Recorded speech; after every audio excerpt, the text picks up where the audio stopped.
Good evening, everyone. Thank you all for coming out.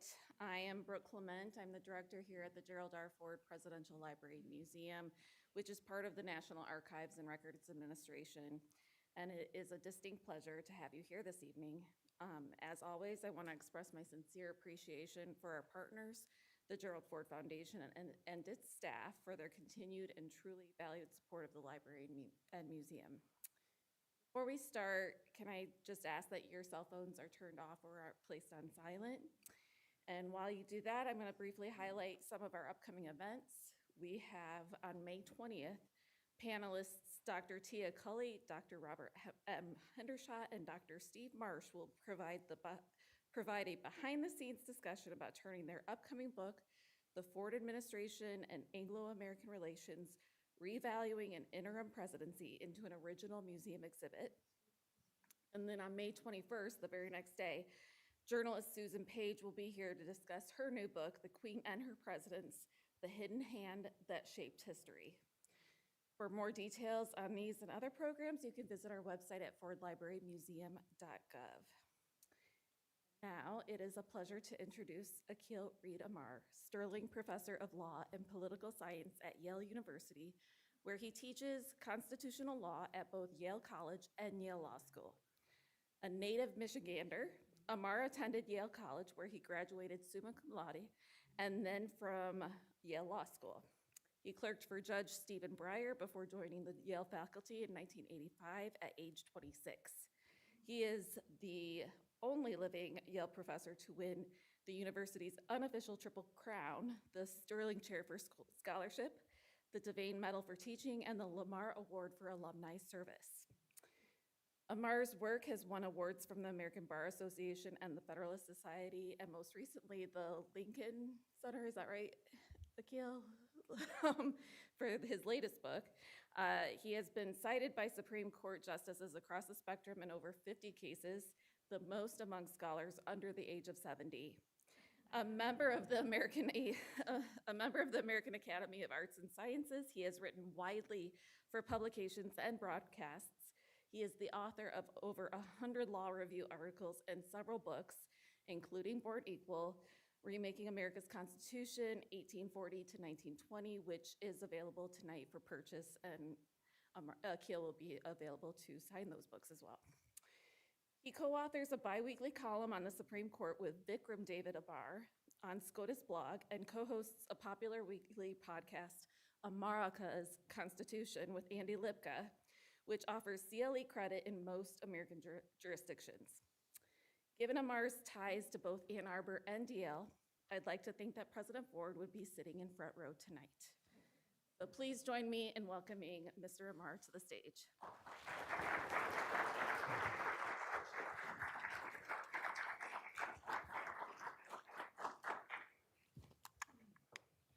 So thank you so much. This is a homecoming for me, and we're going to talk about births, America's birth 250 years ago, and truthfully, my birth 67 years ago in a place called Ann Arbor. So this is very meaningful to me to be back, and I'm going to talk in part about some famous phrases from 250 years ago. All men are created equal. I'm going to try to connect it, that was at the birth of America, to the debate that Americans are having now about birthright citizenship, a debate that very much implicates me personally, as someone who was born not just on American soil, but here in Ann Arbor, to parents who at the time were not American citizens. They were here legally, but on my view, that doesn't even matter, because I was born on the flag, on the soil, and under the flag, and that's what counts. And some of you may have questions about that. You may have different points of view, and I want to have a conversation with you about that issue, if you're so inclined, and other things that might be on your mind. I'm very grateful that you've come out. There are lots of other things you could have done with your time on a beautiful Michigan evening. I guess, basketball season is past us, and hail to the victors. And football season hasn't, I guess, yet begun, although it gets earlier and earlier. But there are so many other things you could have done with your time, and I'm grateful that you're choosing to spend it with each other and with me. And I'm making assumptions, but my assumption is you're doing that in part because you care about your country, about our country. And many of you, I think, have questions and concerns, and let's talk about them. So I'm going to go for maybe, if I can, half an hour or so, and then we're going to open it up and we'll have a wide-ranging conversation. I brought some slides just in case you ask questions. It's possible I might have a slide or two that's relevant to an answer. Now, in advance, I have to make an apology. You're going to ask some questions, and my answers are often going to be, gee, we have a podcast episode on that, and you'll want to listen to that.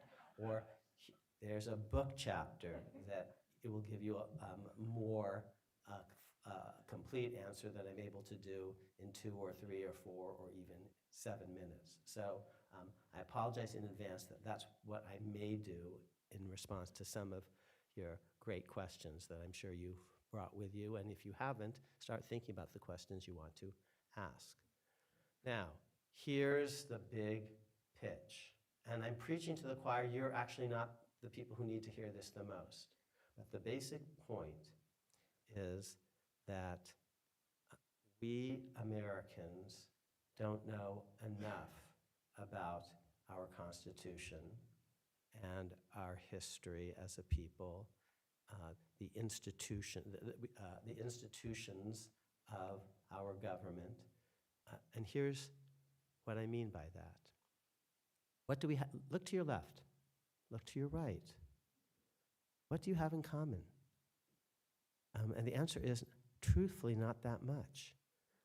We Americans don't have a race in common, or national origin, or first native language, or religion. Geographically, we're vast. We're every bit as vast as all of Europe. We don't have lots of cultural glue. Politically, we're deeply divided. And yet we have to govern ourselves. And every 2 years, you have to populate the entire House of Representatives. And every 4 years, you have to pick a president. And you need to know what a president's supposed to do. The first thing they're supposed to do is swear an oath to preserve, protect, and defend the Constitution. You need to know what that means. Ideally, you need to know who's done that job before and have some views about who did it well and who didn't and why. You are the drafting committee. Oh, Michigan needs a new quarterback, a cornerback. You actually have views about, what the team needs. Ordinary people do. And it doesn't matter because you don't get to pick them, in fact. Okay?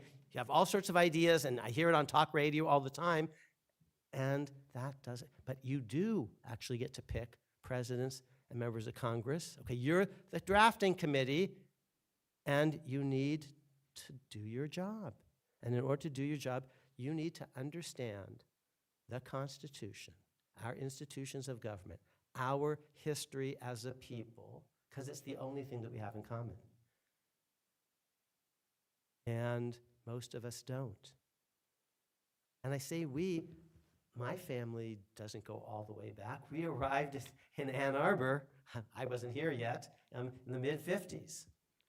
And my parents met here, and I never asked, but presumably I was conceived here. I definitely was born here, okay? So that's what I have in common with you, that we're Americans. Now, we're going to have some interaction. I'll play some, little games with you, because I want to prove to you that as impressive as you all are, and we meet in the shadow of one of the world's greatest universities, and there's self-selection here, and there are things that you need to know that you don't know, and there are things that you know that aren't true. I was taught many of these things too. So in the first 20 minutes or so, I'm going to try to actually tell you things that that will be news to you, perhaps, because I got to get you to buy the damn book. No, I actually don't. You don't need to buy the damn book. There are libraries. I have to get you to do something so much harder than buying the damn book. Reading the damn book, which is 700 pages. That's so much more expensive. Your time is your most precious resource, and I'm saying you need to know, here's my demand of you, as much about the Constitution and our history as you do about your favorite hobby or your favorite sport. You need to know as much about it as you know about Michigan basketball or football or hockey or whatever. And you don't, many of you. And this is how republics die. And republics are not forever. Okay, so I said we're going to be talking about birthdays. 250 years ago, America was born.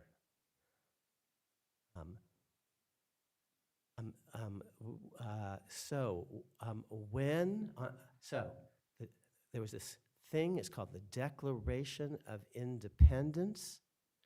And when was it adopted? July, some say 2nd, some say 3rd, some say 4th. How many people say it's July 2nd, the Declaration of Independence? You have to vote. Okay, that's just generally true. Okay, remember that. If you remember nothing else, you have to vote. And you can't vote unless you know something, because that's actually worse than not voting. You need to know something. July 2nd, July 3rd, July 4th. Most of you are the 4th, actually. Good, that's wrong. Okay, and it's not the 3rd. Oh, no, maybe I misstated it. What did I ask you? When the Declaration of Independence was adopted? Oh, I got it wrong. Yeah, it was adopted on July 4th. Okay, but what happened on July 2nd? What happened on July 2nd? No, it signed before it was adopted? That's a cool trick. And it wasn't signed until August 2nd. On July 2nd, 1776, America is born. That's the birthday. America, on July 2nd, 1776, declares its independence. So I actually messed up. My apologies. How many of you knew that? Raise your hands high. America declares its independence on July 2nd. Raise your hands high. Okay. And how many of you didn't know that? So now you've learned something. Well, then what happened on the 4th that's important? I told you they adopt a Declaration of Independence. Well, so what? What did they announce on July 2nd? And I told you they announced American independence. What words did they use? These united colonies are and of right ought to be free and independent states. Motion from Richard Henry Lee of Virginia, seconded by John Adams from Massachusetts. Okay, so we're independent now. We're no longer subjects of King George III, and we don't recognize the authority of Parliament. So what happens on July 4th? No, it wasn't quite, and the Declaration of Independence isn't, it takes a little time to print and appear in newspapers. But even if it were, the Declaration of Independence says more than just that. Okay, so why did you need this longer document when you've already declared your independence? That's the first thing you need to figure out. Why did they adopt the Declaration of Independence after they've declared their independence? They being the Second Continental Congress. Yes, to whom? Oh, we used to explain things. Yes, that's a good thought. My friend, to whom? Americans. Okay, yes, our fellow Americans. That's one. Yes, that is one, to our fellow Americans. Who else? King George, although he doesn't listen. He doesn't. The crowning grievance, because we're giving reasons here, is that he's not listening even to the petitions that we've been sending him, like the Olive Branch petition. And if he doesn't listen, and he's already waging war on us, what can you do? Okay? And the guy who gets that totally right is my friend Lynn Miranda. I dedicated my last book to him, Before the Born Equal book, and several others, Ron Chernow. He gets it totally right. There's this utter nitwit, who just, I can't hear you, do, da da da da da da. He's living in his own la-la land, and he won't listen to the Americans. So yes, it is for his benefit, but he's not listening. And neither is Parliament, frankly, very much. They don't give a damn. So Americans generally, yes, Parliament and the King, but that's not going to mean very much. Anyone else, more specifically or more broadly? Yes, the rest of the world. We used to actually try to make a case for ourselves to the rest of the world. Just saying, before we start killing people. Well, the killing had already started, but they started it. Let facts be submitted to a candid world. When in the course of human events it becomes necessary for one people to dissolve the political bands which have connected them to another, a decent respect for the opinion of mankind, compels that they give their reasons. Yes, we are giving reasons to Americans, maybe to George III and Parliament, but they don't care very much. Maybe to our British cousins, but to the world. At least the Enlightenment part of the world, and we hope to actually help us. The philosophes in France, for example, the bankers in Holland, for example. And within America, is there any special audience that is important? Who most needs to be persuaded? Loyalists, colonial legislatures? How does the thing end? We pledge our lives, our fortunes, our sacred honor. If we lose, we're going to be hanged. We're traitors. The people who are on the fighting end of this thing, and George Washington is already the head of a continental army, and they're already fighting, and Bunker Hill has already happened. There are hundreds of people who have already died at Lexington and Concord and Bunker Hill. And Bunker Hill was a pitched battle. Oh, it was savage. Okay, that's already in the rearview mirror. That's already happened. And George Washington will read the Declaration aloud to his troops. Someone was saying for public pronouncement. That's the first really important public reading. Washington to the troops. They need to know what they're fighting for. And America needs to know, why should we support this cause? And maybe some decent people in Britain need to know why we're, renouncing our ties with them, treating them as aliens and no longer friends. And the rest of the world needs to be persuaded. So that's why, okay? And these are reasons why we're doing this, the grievances and the principles. Yes. Okay.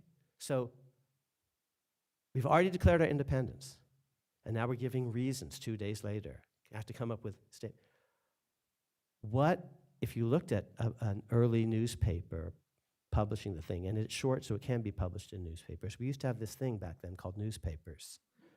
And the American Constitution is a product of a newspaper culture, which people actually read. And all the great founders are newspaper people. And we're not today, and that's a real problem, actually.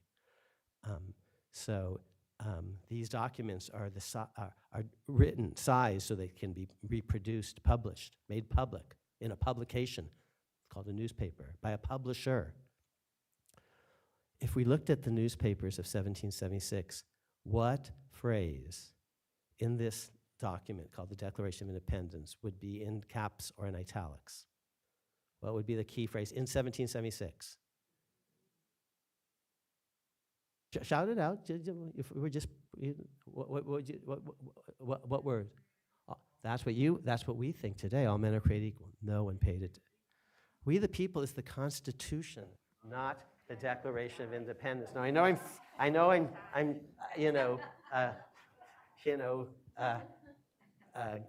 but okay. So that's not a good grade. We the people. The Constitution was put to a popular vote of sorts. The Declaration was not. We were already at war, and there wasn't time quite for that. So it doesn't say we the people. Congress is important. It's in Congress assembled. That's, these United States. Taxation is important, but it's not the key. The only words that are capitalized or italicized. Oh, you wish. See? Yes. The only words that are capitalized are No, not at all, okay? This is why you don't know your shit and you gotta learn your stuff, okay? Because if you don't know what happened when, we're in trouble. So the closest we get to we the people is this. We, therefore, the representatives of the United States of America in General Congress assembled, appealing to the Supreme Judge of the world for the rectitude of our intentions, do in the name and by the authority of the good people of these colonies, uh, um, uh, solemnly publish and declare. So that's the closest we get to we the people. I just told you one thing that I forgot to tell you. So it's about America and the American Army and world public opinion and maybe the Brits within world public opinion. Posterity, I should have mentioned. They're writing it for us, telling us why we did what we did, why we are doing what we're doing. And they're also writing it for the Almighty, appealing to the Supreme Judge of the universe for the rectitude of our intentions. That phrase that you think is really important, all men are created equal. They're endowed by their creator, okay? So they're about to go into war and they're actually appealing to, that war's gonna be judged by the God of battle. And they actually need to get straight in their own heads why they're doing this and what's true north. And that this is important because they're risking their lives, their fortune, their lives, their fortune, and their sacred honor. Okay. But the only language that appears in capital letters or italics is the following, and you already heard it. These united colonies are and of right ought to be free and independent states. That's the payoff language. That's declaring, in a wedding. Keywords are I do. Be very careful before you say those words, because you will have just done it. It's what philosophers call illocutionary performative utterance. Or in a Muslim divorce, if you say, I renounce thee, I renounce thee, I renounce thee, talaq, talaq, talaq, 3 times, you're divorced in certain traditions, okay? So they are declaring this, done, we are independent. But then they tell you what that means a little bit more. So the key language is just the key language 2 days earlier, but now they're giving you reasons, but they tell you what that means, okay? That these united colonies are and of right ought to be free and independent states, that they are absolved from all allegiance to the British Crown, and that all political connection between them and the state of Great Britain is and ought to be totally dissolved. We renounce you. We are divorcing you. We're divorcing our father, because that's how it felt like to many of them. And here's what they're saying on the other side. As free and independent states, they, that is, these United States, have full power to levy war, conclude peace. Note the order. Do not screw with us. We are a warlike people, and we will fight. And the eagle has 13 arrows in its right claw, and the olive branch is in the left claw. That was changed later on. Don't screw with us, okay?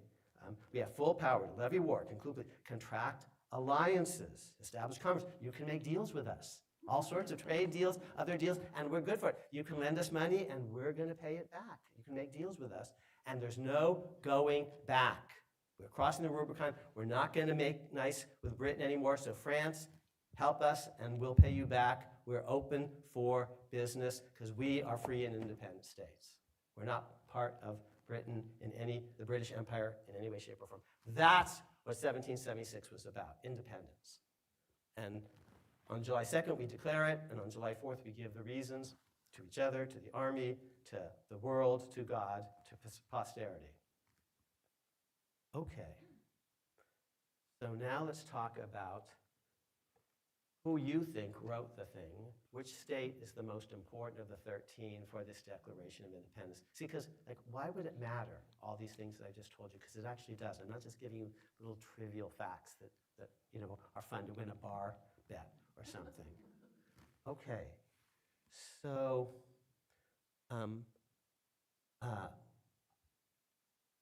why, just back to the question. So if we're playing Family Feud and I say the author of the Declaration of Independence and the state that's the most important, you're going to say, survey says, who? Virginia and Thomas Jefferson. Yeah, that's what he'd want you to think. Yeah, he definitely would. And no one at the time knows that. And later, when he wants to be president, all his party says that he ended 7 wars and he did all these other things. Okay, so right next to him, and if you think that, you're going to think it's all bullshit because Jefferson doesn't free his slaves. And Virginia doesn't end slavery before the Civil War, and you're not going to take seriously what it really does say. But right next to him, there's this guy named Ben Franklin. You might have heard of him. He's the most famous, New Worlder on the planet, who brought lightning from the sky, the American Prometheus. And he's right there from Pennsylvania. Oh, and there's this guy, John Adams, and he's no slouch. And he eats his liver later that Jefferson gets all the credit for this, and that people are focusing on the 4th rather than the 2nd, when he actually seconded the motion. These United Colonies aren't of right, ought to be free and independent states. And it wasn't Thomas Jefferson, the stripling, but his little, research assistant. It was Richard Henry Lee from Virginia. So you got Adams from Massachusetts and Franklin from Pennsylvania. And why does that matter? Why is he going on this rant? Here's why it matters. Let me take a step back. And this is going to be like why they put those words in. All men are created equal. So Lincoln has a theory. This is what's debated for much of American history, you see.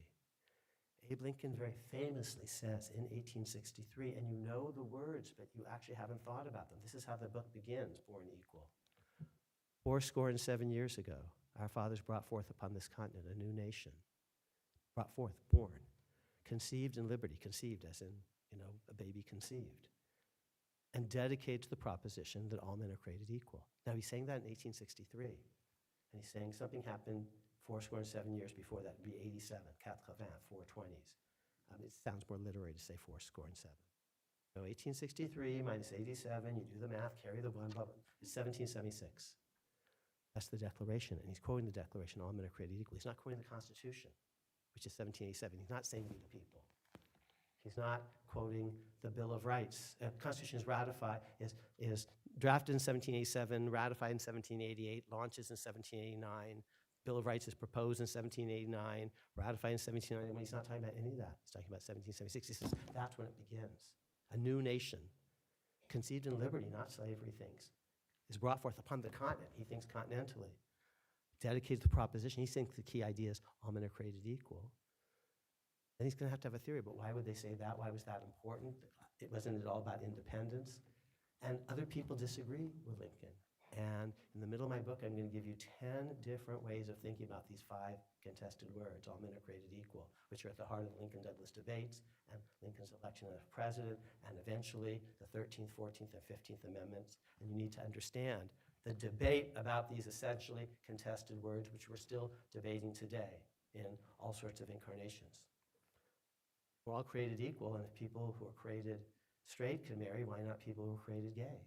That's actually what Margaret Marshall says in the Massachusetts Supreme Judicial Court in a case called Goodrich, which is the first case to affirm gay marriage, based on a certain provision of a state constitution that I'm going to tell you about. It's the Constitution of Massachusetts, but I'm getting a little bit ahead of the story.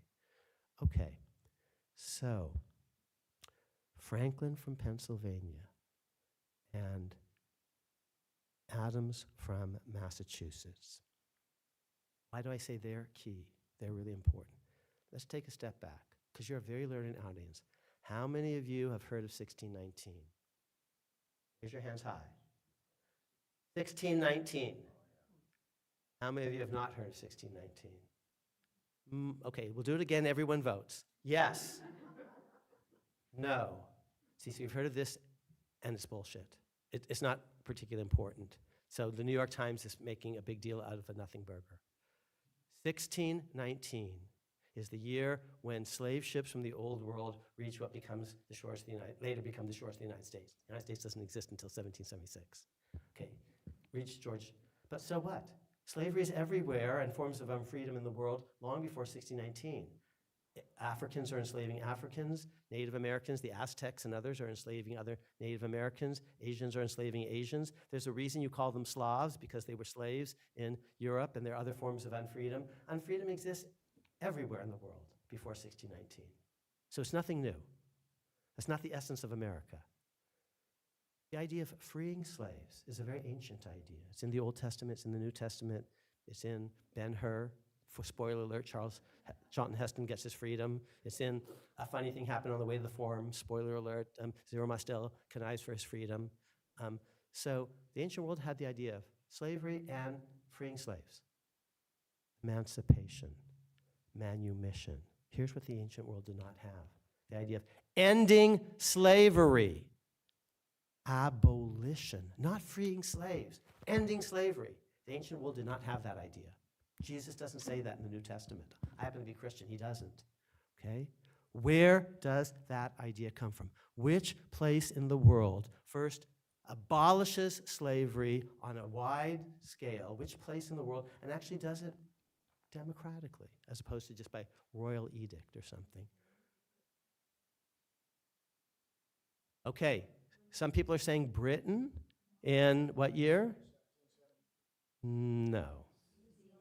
1833 is when Brits get rid of slavery in part of their empire, not in the Indian subcontinent. So that's the right answer. Who said that? And are you an historian? Yeah. Okay. Most Americans don't know that.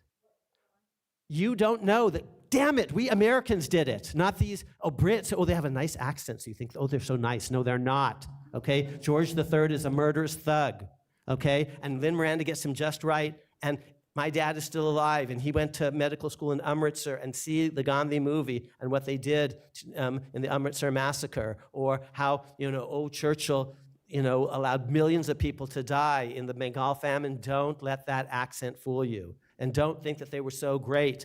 Americans don't know. We know 1619, we know some of the bad things now, but America has done great things in the world. Great things. And Hillsdale won't admit that America ever did anything wrong. And Harvard won't admit that America never ever did anything right. And the problem is you need to know when Hillsdale is right and when Harvard is right, and that's why you need to read the damn books, okay? To actually know your history, what happened when and how. The world's first abolition society is formed in Philadelphia in 1775, and its presidents will soon be Benjamin Franklin and Benjamin Rush, who will sign the Declaration of Independence in 1776. And the first abolitions on a mass scale occur in Pennsylvania and Massachusetts immediately after July 4th, 1776, by which I mean that Ben Franklin, weeks later, in that same building that we call Independence Hall, the Pennsylvania State House, presides over a state constitutional convention that adopts a state constitution, because now we're free and independent. We have to come up with our own system of government, and they come up with a constitution presided over by Ben Franklin, who was there on July 4th, right? Look at the $2 bill right next to the back of it, the Thomas Jefferson, the Trumbull painting.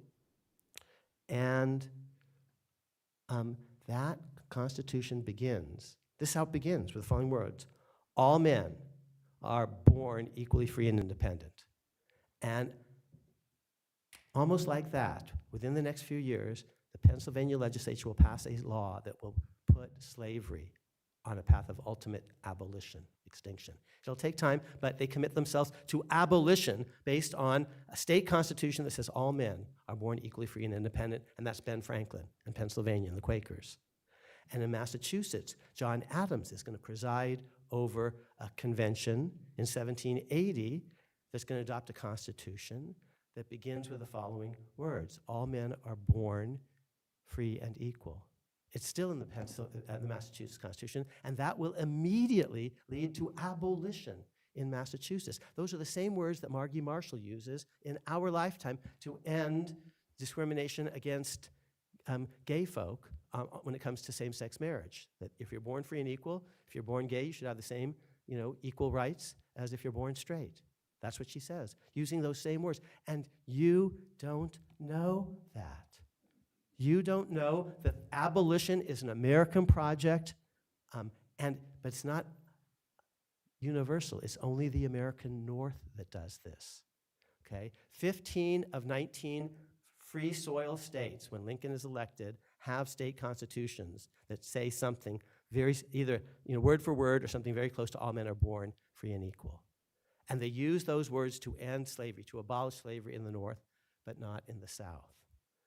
And Lincoln rides the presidency saying those words in the Declaration are actually abolitionist words. And people say, well, they didn't abolish it everywhere. And he says, yeah, they couldn't because they didn't have the votes, but they were announcing, this is what it means, he says, that slavery is wrong, that in principle, everyone's born equally free. They didn't have to say any of that to declare their independence. They'd already done that on July 2nd. They had lots of reasons, and most of the reasons are all the horrible things that George the Third and Parliament have done, and slavery isn't actually quite one of them. Thomas Jefferson tries to blame him for that, and they pull it out because Thomas Jefferson's confused. No one in Britain forced him to be a slaveholder and never free his slaves. He did that to himself. And other people are embarrassed that Jefferson put that stuff in. And if you think it's just about Jefferson, you're going to miss a lot of what's amazing about America, which is we started an abolition project in 1776 that immediately led to abolition in the North, in places like Massachusetts, John Adams, Pennsylvania, Ben Franklin, New Hampshire, other places. And that is going to, in the end, lead to Lincoln's platform, his victory, and the 13th, 14th, and 15th Amendments. That's the heart of the Born Equal book. And here's what he's saying. I'm almost done. I'm going to just tell you a little bit about birth equality, and then you're going to have at me. It says, in order to declare independence from Britain, you didn't have to talk about this at all. We put it in because we were appealing to the Almighty, and we had to actually get straight in our heads that slavery in principle was wrong, that there actually is a moral architecture to the universe. There is true North. There is the North Star, and we, in effect, were saying we're going to try to align ourselves with that North Star, appealing to the supreme judge of the universe for the rectitude of our intentions, because we're about to go into battle, and it ill suits us to try to be killing people, without actually admitting to ourselves and the world and to the Almighty and our posterity that all men are born basically equally free. Born equal in what way? There are at least 10 ways of reading it. Here's Lincoln's way. We're born equal, because we're not born equally tall, or equally strong. Lincoln says we're born equal in life, liberty, and the pursuit of happiness. We're born equal in that. None of us in a just society is born a slave, and in a just society, none of us is born a slave master. This is mathematical, Euclidean, universal. Lincoln's a math guy. He's really into Euclid and proofs. These are like Newtonian principles of motion, universal principles. If I encounter an animal in the wilderness, in Terra Nullius, what's now the Michigan, but just the peninsula in 1780, which they would have said is just no man's land, just up for grabs. I know there were people living here, but they would have said it's just howling wilderness. If I encounter a dog or a horse, I can capture that creature, tame it, make it my own. How many of you read The Black Stallion when you were young? Alec Ramsey finds the horse. The horse loves him. He loves the horse. He makes it his own. You can do that. Okay? You can do that to a dog. If you're a certain kind of person, you could kill the animal. I wouldn't, but you could for food, for fur, for fun. But you can't do that to a fellow human being, because fellow human beings are not tameable beasts of the field. They actually are of the same species. That's Lincoln's interpretation of these words. And I think he's right. Locke said it earlier, so I think that's actually the best interpretation. They didn't do it immediately, but they put themselves on a path, and if you just focus on Jefferson and Virginia, you'll miss it. You have to focus on Franklin and the Quakers in Pennsylvania. You have to focus on Adams and the Puritans up in Massachusetts and the Northern Abolition Project, which will become the Free Soil Party, which will become Lincoln's party, and which will eventually have a 13th Amendment, ending slavery, abolition, everywhere, immediately, without compensation. Wow. And then it leads to a 14th Amendment, whose first sentence is riffing on this.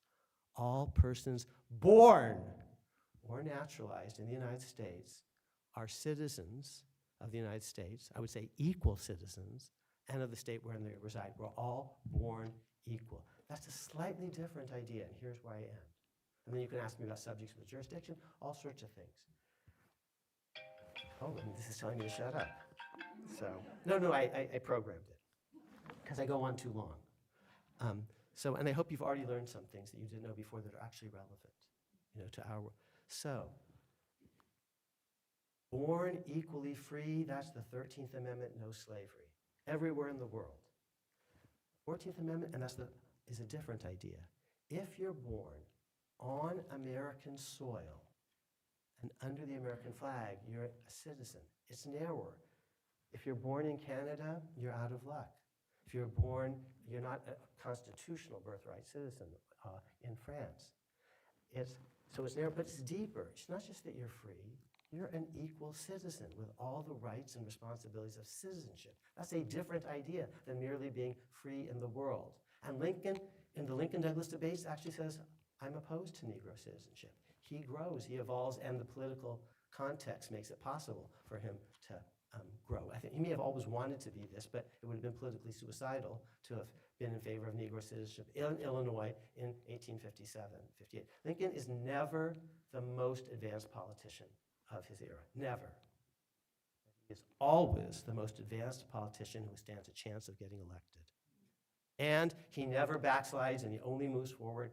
And this book will show you the greatness of Abraham Lincoln. I will show you his flaws. He has some, but no country has ever produced and then picked as its leader anyone as great as Lincoln, and you don't even know how great he was and why, because you don't know the history of this country. And how the hell is it that we picked a Lincoln? I'm not doing that today, and I'm not just talking about Trump. I'm talking about Biden too, okay? And that's on us, because Americans once did this. How did that in fact happen? I'm not hallucinating. That's why you have to read the damn book. So you can see, and he is an originalist, is Lincoln. He begins by going back to America's origins. Originalism isn't some right-wing plot. It's understanding America's origins and calling us back to them.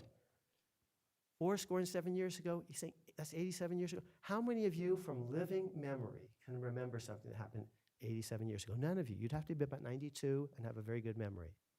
He is appealing not to the lived memory of his audience, but to the collective memory of Americans as a people. Here's who we are. We did a certain thing. We brought forth upon the continent a new nation, a new thing in the world, conceived in liberty, not slavery. He's not a 1619 guy, and dedicated. He admits the Constitution had all sorts of pro-slavery elements, but in principle, they refused to use the word, and in principle, they actually put America on an anti-slavery path. That's his theory. That's what he says at Cooper Union. He says it in astonishing originalist ways. He's a nobody from nowhere. He has less than a year's public education in his life, and he becomes president because he knows the Constitution backwards and forwards and sideways, and he will follow it honestly even when he doesn't like it. It does talk about fugitive slaves, even though it doesn't use the word. He will enforce certain things that he doesn't love, but he will tell the story of America, and he will also say they left certain things undone for us to do. They gave us a North Star that we're still trying to maybe approximate today. All men are created equal. And that's the story I tell in the book, and you need to know Lincoln. Here I end.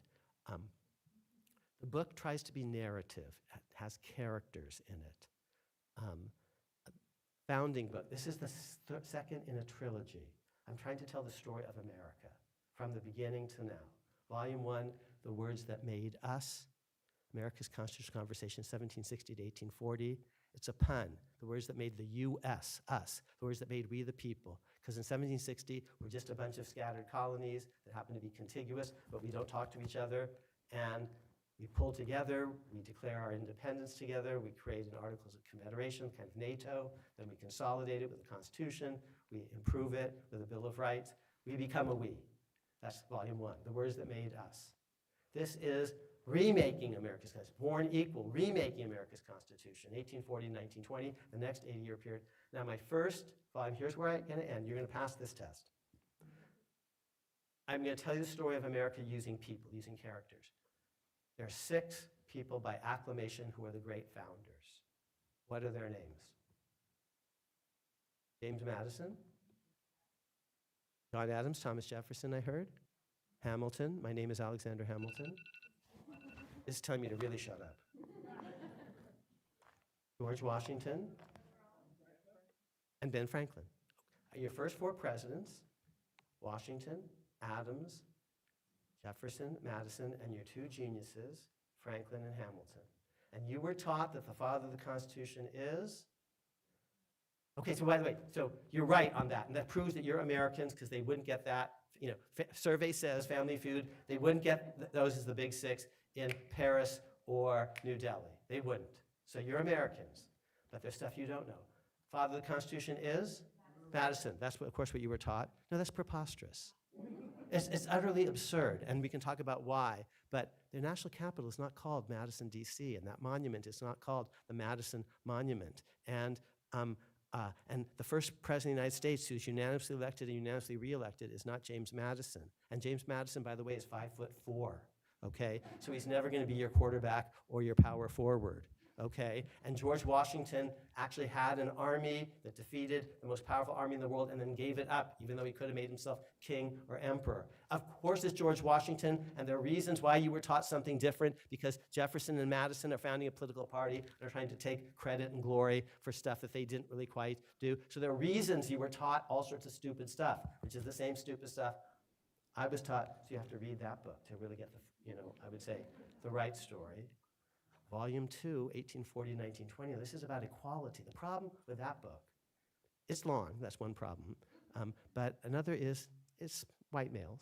They were the ones, you gave me the survey says, I'm not making that up, that's just how, but if we're talking about equality, I'm going to need a different cast of characters. I try to tell the story with 4 people, from 1840 all the way to 1920, which is women's suffrage. I've already given you one guy. Abe has to be there. If you were writing the book, who else would you add? Frederick Douglass. Well, Susan B. Anthony is kind of second fiddle to the person who was there first.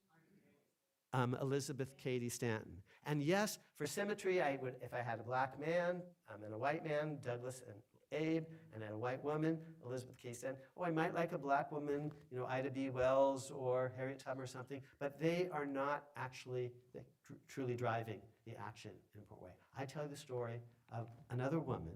She's a white woman. She's the most important, she's the first woman in American history who occupies political center stage. Everyone's talking about it before Taylor, or Swift, or not Zachary, or Beyonce, or HRC, or Kamala Harris, or Eleanor Roosevelt. There is, and no one's talking about Abigail, even though she's important, or Dolly, even though she's important. So, Harriet Beecher Stowe is huge. That book sells 3 million copies. It sells more copies than anything Mark Twain wrote, or Herman Melville, or Fenimore Cooper.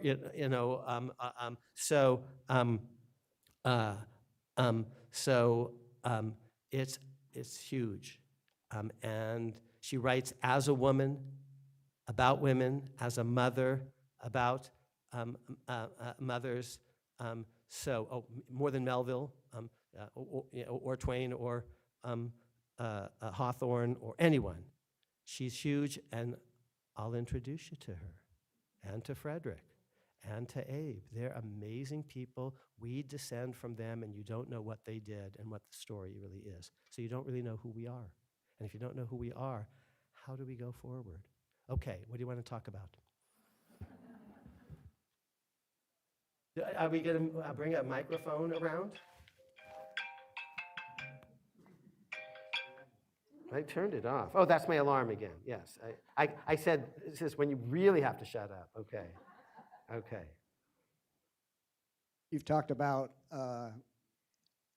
Earl of Dunmore and his lack of impact on. Oh, Dunmore's proclamation. You've talked about the lack of that, but I've never Right. heard. How many of you have heard of Dunmore's proclamation? Yeah, this is all just political correctness stuff. Oh, the Brits were good because they promised to free slaves in the American Revolution, which was a pro-slavery revolution. Bullshit. Okay, Dunmore isn't going to free slaves of Brits only, or only of rebels, and he's proposing just to free some slaves, not to abolish slavery. No, the Brits are not good on this. But I've never heard you address Lord Mansfield's opinion in the Somerset case in 1772. Yeah, it is an important case. It is discussed in the words that made us.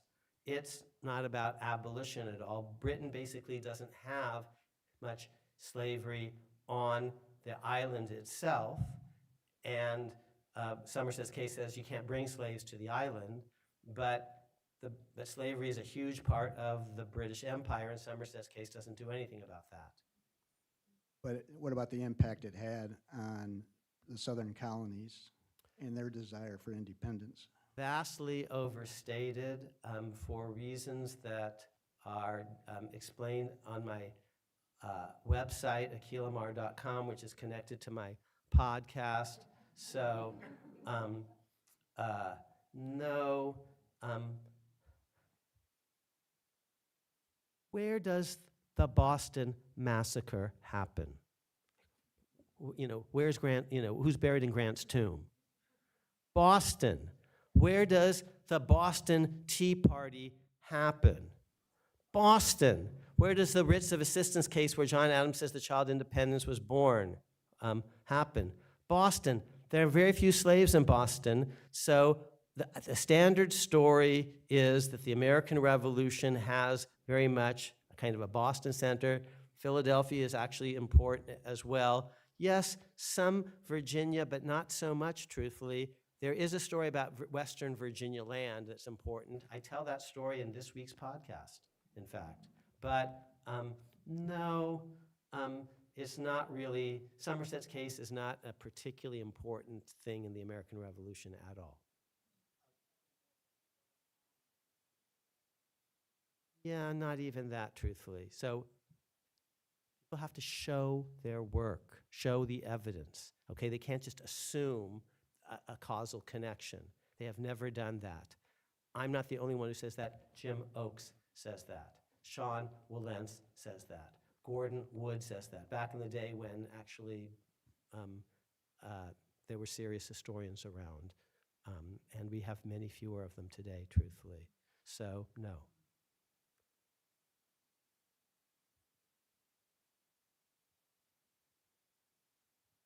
So Birthright. Oh, and here's another way of saying it. The Declaration of Independence doesn't say anything like they're trying to free our slaves. Jefferson said something stupid kind of like that, but it was about the slave trade and not slavery itself and slave insurrections, and they pulled it all out because it was embarrassing. Jefferson didn't understand that, but Jefferson didn't understand lots of stuff. Yeah. Do you think that language originated with Jefferson? The language about that was in Jefferson's draft, and they pulled it out because it was stupid, and he insisted on putting it back in on the version, that he, published on his deathbed, saying, oh, mine was so much better. No, he was clueless to the end. He never frees his slaves. Here is a direct, does anyone have a copy of The Words That Made Us? I know you bring it around with you all the time, but when I finally bring him on stage, you can maybe, it's around page 4. It's in the 400s, so let's just see here the quote. Okay, here's the page. You can see how close I get. And it's on the bottom left. Here's what I say. It's page, what, 418?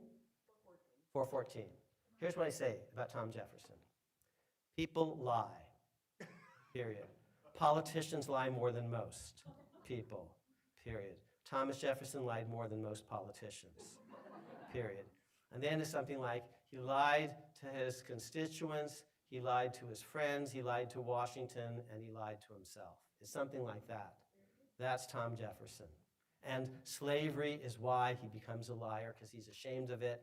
Sally is a big part of this lie. There's a lie central to his life. It's complicated because Sally Hemings is the half-sister of his dead wife, and he promised his wife on her deathbed he would never marry again. And oh, there's this person who looks a lot like, his wife, and he happens to own her. And so it's complicated, but Jefferson was deeply confused on this stuff, and he dies a slaveholder, and he originates the idea of excluding the slavery from the West. That's the Northwest Ordinance, a copy of which is at the other Gerald Ford Center in Grand Rapids. We saw a copy of it yesterday. He's the author of an idea of excluding slavery from the West, the early Northwest Ordinance, which will become the Republican Party platform. Read my lips, no new slavery. That's actually Lincoln's platform, prohibiting the spread of slavery, like containment. We're going to prevent communism from expanding. That's Lincoln's platform. It owes a great debt to Thomas Jefferson, but by the end of his life, Thomas Jefferson is opposing that very idea, the Missouri Compromise, prohibiting slavery from Northwestern land and all the rest. So he starts out so promising and he becomes so corrupt, in part because he's created a party, there's a Southern party, and Washington starts out not great on slavery, but improves over the course of his life, ends up in his last act freeing his slaves. I trace their life arcs and tell you, when they were good and when they weren't. On my view, you have to decide for yourself. But Jefferson was deeply confused and conflicted about slavery to the very end because he wants to drink wine and buy books. He's a classic spendthrift. He dies deeply in debt, and slave families are torn apart on auction blocks because, of his bad behavior and moral failings. And he's undeniably one of our 6 great presidents. You see, both can be true. You see, you have to see the Harvard stuff and the Hillsdale stuff.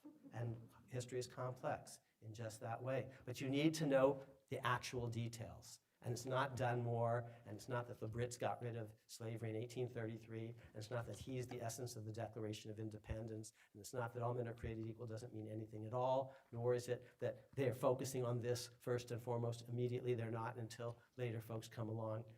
You need to actually get your story straight, how it happened and why. So birthright citizenship, I think, was part of the headline notes for this. Yes. I certainly understand British citizens living here. We have a Declaration of Independence. We have First Peoples who have been here for hundreds, thousands of years. We have slaves who didn't choose to become here and have been born here. We have you who didn't choose to be born here, but your parents are here for a long time. We have undocumented folks that are here for a lifetime. But then on the other hand, we have somebody who is born in an airplane flying over the United States. We have someone in a hot air balloon who's being born over the United States. Or we have someone who decides to get on a plane from China, come here, give birth in the airport, and immediately fly home. How do you think about or justify those last 3 cases, the very tangential component? Yeah. Is it a drafting error? Is it something people didn't think about? Or is that part of the fundamental part of those documents that we simply have always wanted and always accepted? I would say more the third. Remember, my daughter we have twins. I have a lot of.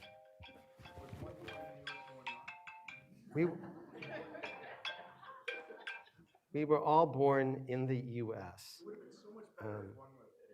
So they're 2 minutes apart, and she's writing a college essay. She has a lot of attitude. And she's asked to write about someone important in her life, and here's how she begins. I never asked to be a twin. Period. Then again, no one ever asks to be born, but c'est la vie, period. Okay, she has a lot of attitude. So none of us ever asked to be born, and they're accidents of birth. But the Constitution is absolutely clear. We could amend it. But before we amend it, you need to know why they did what they did, why Lincoln was actually not a dummy, and what they did. So let's just take what the words actually say. They say, all persons born in the United States and subject to the jurisdiction thereof. Subject to the jurisdiction means, and I have 13 quotes from Republicans at the time saying this, and I said this in a book I wrote in 2005, means under the flag. That's the phrase they used. Subject to is under, jurisdiction is flag, and I've got Schuyler Colfax saying that. He's the vice president. I've got Hannibal Hamlin saying that. I've got all sorts of other leading Republicans saying that. This is how they explain it to their fellow citizens. On the soil and under the flag. So what isn't under the flag? What isn't subject to the jurisdiction? It's territorial. It's the law of the land brought forth upon this continent. So a foreign ship flying a foreign flag up the Mississippi is not under the flag. So that would be a plane flying over the United States. Okay, that doesn't count. Okay? Now, let's take, since you mentioned, and you're using all the politically correct terms, First Nations, I use that phrase too, indigenous peoples. If you're born on what we would today call an Indian reservation, they talked about Indian land at the time. That was a quasi-sovereign, separate enclave, and the American flag did not fly over that area, so that was not actually on the soil. If you're born in a foreign embassy, that is treated as foreign soil and not American soil. If you're born behind occupied enemy lines when there's an occupying army, as there was in Maine in the War of 1812, or as Americans actually occupied parts of Mexico with the Mexican-American War, or as Americans in the 1940s, late 40s, occupied parts of Germany, that's, you see, that's not under the flag. Okay. So they said on the soil and under the flag. Now you say, well, there are all these, people who just come over and pop out babies and then go back. Well, first of all, we can prevent that by statute. You can't come if you're pregnant. We can do that. And by the way, this is very important for me personally to defend my parents' honor. My mom passed 3 years ago. My parents came to the United States at the invitation of the United States government. They were doctors. They studied at the University of Michigan and did medical training and saved tons of American lives here in Michigan. You're welcome.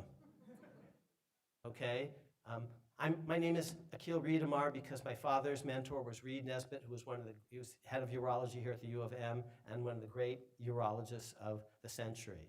Okay? And my dad, who's still alive, is pretty impressive, truthfully. And I'm not chopped liver. I'm not modest. They will tell you I'm not modest, but I'm honest. Okay, if there's anyone alive today who's written more on the U.S. Constitution, name that tune. Okay, I'm an American citizen because we're born equal, black, white, male, female, Jew, Gentile, in wedlock or out of wedlock. Hamilton was born out of wedlock. To citizen parents or non-citizen parents or even illegal aliens. There were illegal aliens in America in 1860s. You perhaps didn't know that, did you? There were.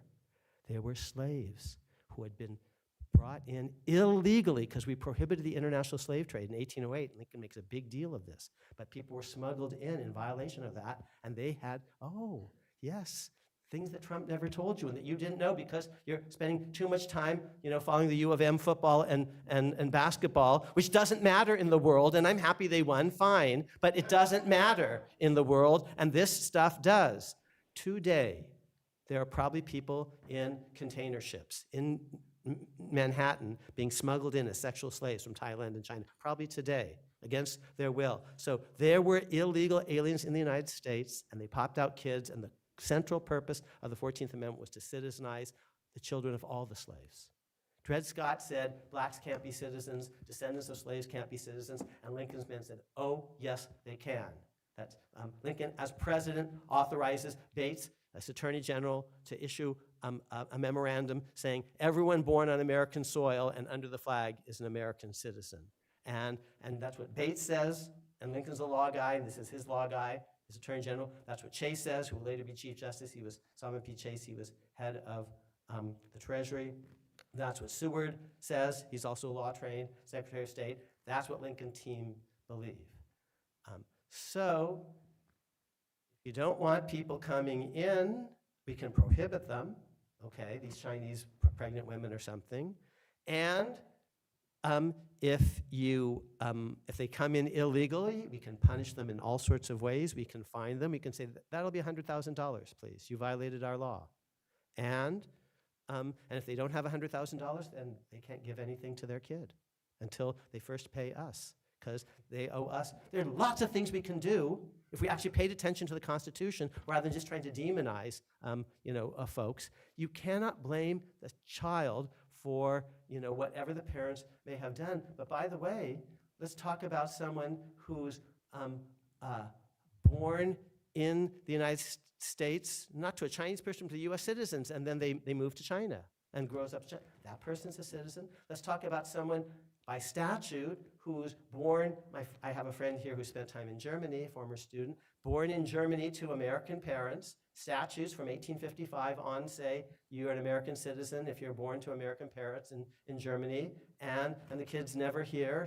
So there are lots of, but there are lots of things that statutes can do. But what we can't do, consistent with the Constitution, is just ignore what it actually says. And its words are clear as crystal, and I'll say it a different way. No court in American history from 1860s to the present moment has ever denied the truths that I've just uttered. Ever. No court, ever. I'm including Trump appointed judges in the last 2 years. Not one court.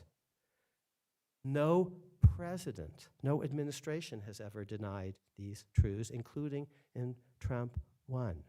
None, not one. Now, if you want more, read my SCOTUS blog brief. My Supreme Court amicus brief. It's short, it'll take you 40 minutes. You can get it off of SCOTUS blog. Read 13 columns that I wrote, each is about 1,500 words, for SCOTUS blog, which is the definitive website. You can especially listen to my 2 podcast episodes in which we actually take oral clips of the oral argument and tell you, here's what the justices asked, and here was what the attorney said. So I'm going to say something, please don't repeat it because it's awkward, but it's true. I was in the courtroom that day. So was Trump. First time a sitting president has ever attended an oral argument. 7 justices actually quoted what I had written word for word. They've read those things, and they were totally persuaded. Okay? Now, who knows? They could change their mind, but that's because they're law trained. And law says certain things. I'm an originalist. So was Abe Lincoln. It says stuff. We do it. If we don't like it, we amend it. It did protect slavery, even though it didn't use the word because they were ashamed of it. And Lincoln is going to follow that until we amend.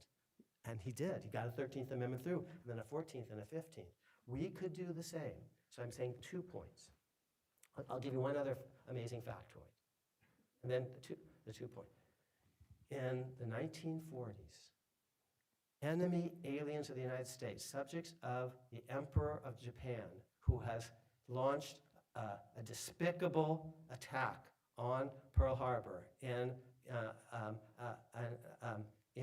a moment that will live in infamy. Subjects of the Emperor of Japan who are in the United States, they're legally enemy aliens, and they are put, many of them, behind barbed wire in detention centers, critical concentration camps.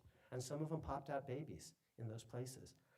No one at the time in the United States government ever thought that those babies were anything other than birthright citizens. Wow. Okay? That's true. Read Eric Muller's amicus brief on this. He's a Yale Law School graduate. So, all the branches have always thought this. All the courts have always thought this. The text is clear as crystal. There were reasons that they did it this way. You could read the brief for more. And so now, I just want to conclude by saying, we could change all of that if we want to. For now, we have to follow it. It's the Constitution. People died for it. And everyone in America knew that there were illegal aliens here. Lincoln hanged a guy who was a slave pirate. And he didn't like hanging people. Every year, he went to Congress and said, we need to stiffen the penalties for people who are smuggling slaves into America in violation of our laws on the international slave trade. So, the law is really clear. We should follow it. That's the first point. But we could change it if we want. That's the second point. But wouldn't you want to know why they did what they did? And there are other good consequences of, just a couple more things. There's a statute in 1952 that also reaffirms all this. So what, if it's your parents, which parent? Your mother, your father, both? Slavery descends through mothers. Overseas parentage descends through fathers. Judaism is matrilineal. It depends. You're born a Jew typically if your mother is a Jew. Okay, so that's going to be complicated. And then what happens if we don't know who your parents are? Your baby Moses, your Oliver Twist, your Tom Jones in the Fielding novel. This was the foundling problem, which I put in my writings. And God bless her, when Amy Coney Barrett at oral argument, I'm saying there, says, to one of the parties' lawyers, what about foundlings? When was the last time you used the word foundling? It's just not like a common word. You use other F words, but not that one. And so I thought, oh my God, she's read the thing, she's listening. So what about someone who is the biological father, but the woman is married to another person, so which is the father, okay? Also, are we gonna actually start litigating her sexual practices to try to figure out who the real father is? The Trump executive order says biological. The framers would have never thought that way. They would have said the husband of the woman is always the father. And there could be perfectly harmless reasons why he's not the father. Because she was married to another man, the child was conceived, he died honorably, another person, married her when she's very visibly pregnant, but when the baby is born, another guy is the father, okay? And if it had been about any of your hypotheticals, wow, they would have talked about those things, and they didn't. It doesn't say parent. It doesn't say mommy. It doesn't say daddy. And the kid is subject to the jurisdiction. If I misbehaved, and I probably did as a youngster and still do, I'm subject to American law from day one. They can have laws about taking my blood and testing it, requiring that I get vaccines and all the rest. I'm subject to the jurisdiction. I'm not born on an Indian reservation, on a ship that has a foreign flag, on an airship that has a foreign flag. I'm not born in a foreign embassy. I'm not born behind enemy lines. That's what subject to the jurisdiction meant. And we could change it all. But wouldn't you want to know why Abe Lincoln thought otherwise? Yeah. Well, I think that we're going to end on that note. Oh, goodness. I filibustered way too long. Thank you. It was amazing to listen to. And Akhil is going to be available to answer more questions. He'll be out here signing books. So please, if you have questions, don't go away. He's going to be around. Stay as long as you like. So let's give a big round of applause to Akhil Amar. Thank you so much. Truly appreciate it. Thank you. And like I said, we do have the books for sale. So if you want to buy the book, it's out there.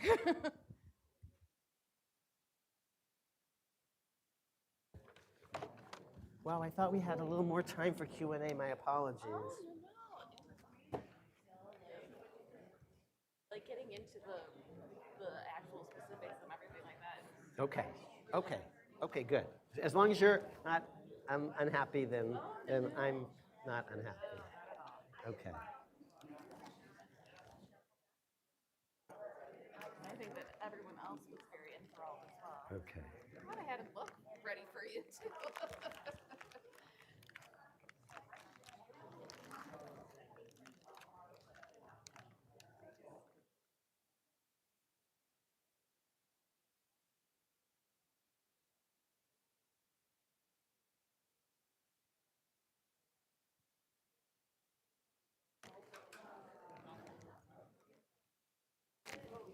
Yes.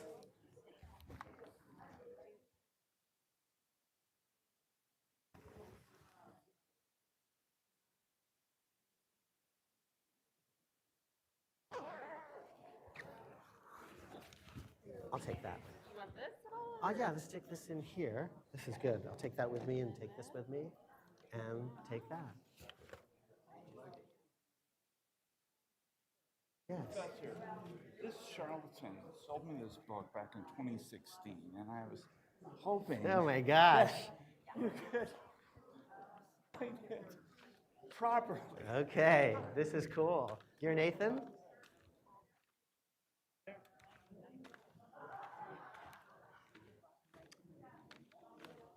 Talk about the Bill of Rights. I didn't. I didn't talk about so many things that we, It's in your book. that we could have. I wrote a whole book called The Bill of Rights, Creation and Reconstruction. So, yes, I care a lot about the Bill of Rights.